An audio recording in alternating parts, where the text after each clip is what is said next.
memang Bener Meriah ini harus kita suplai BBM yang agak intens, Pak.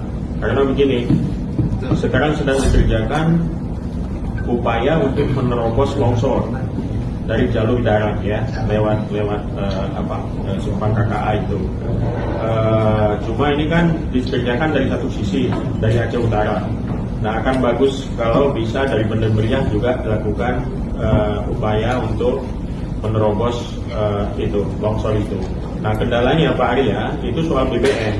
Jadi alat berat yang ada di Bener Meriah itu nggak bisa jalan karena kekurangan BBM.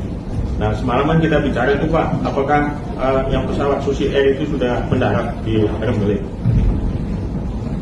Oke, saya cek hari ini Pak. Tadi saya belum melihat report pagi.